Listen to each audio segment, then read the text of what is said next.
नमस्कार सर, आपला परिचय आणि आपण संविधानाची जागृती केलेली आहे संविधान सप्ताह म्हणून, त्याच्याविषयी सुद्धा माध्यमाला सांगावे. तसेच सर्वप्रथम आपला परिचय सांगा.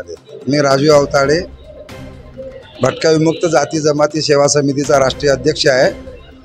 2022 पासून मी प्रत्येक समाजामध्ये संविधान सप्ताहाचे आयोजन करतो.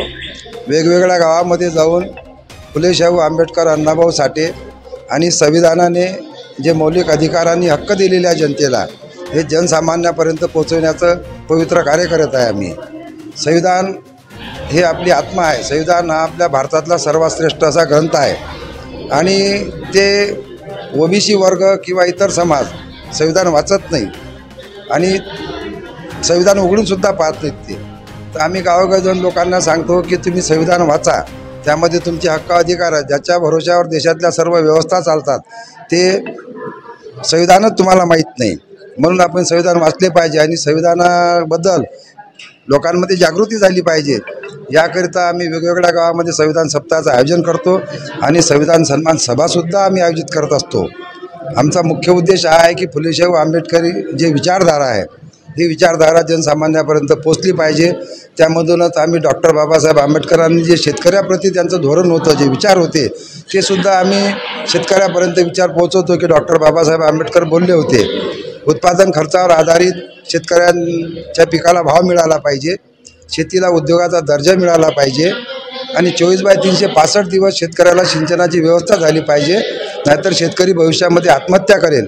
ते बाबासाहेबांचे शब्द आज प्रत्यक्षात उतरले आणि विदर्भामध्ये आपल्या आत्महत्याचं प्रमाण वाढलेलं असून वाशिम जिल्ह्यात सर्वात जास्त शेतकऱ्यांच्या आत्महत्या झालेल्या आहेत.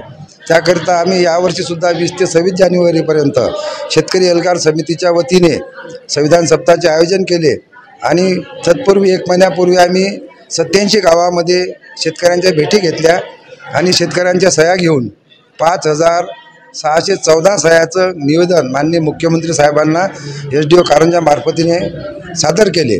त्यामध्ये आमच्या शेतकऱ्यांच्या 10 मागण्या आहे. त्यामध्ये प्रथम अशी मागणी आहे की शेतकऱ्यांना सोयाबीन कापसामध्ये भावांतरचा 10,000 रुपये एकरप्रमाणे लाभ मिळावा. शेतकऱ्यांना जे BJPने सांगितले होते की 3 लाखापर्यंत कर्जमाफी होईल, शेतकऱ्यांना 3 लाखापर्यंत कर्जमाफी करावी.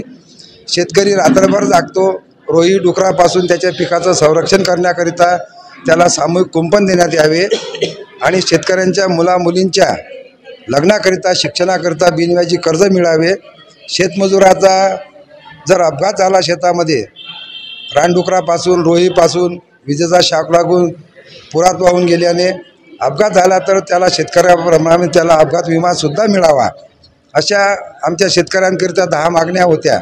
पण 10 मागण्याचे निवेदन आम्ही सादर केले. आता अकोला जिल्ह्यामध्ये सुद्धा आमची सह्याची मोहीम सुरू आहे आणि हे संपूर्ण विदर्भामध्ये आम्ही मोहीम राबवणार आहे. आणि आमच्या मागण्या जर पूर्ण केल्या नाही तर आम्ही माननीय मुख्यमंत्री साहेबांना निवेदनामध्ये इशारा दिला की शंभू बॉर्डर दिल्लीसारखं इथे सुद्धा महामार्ग अडवून एक मोठं आंदोलन केलं जाईल.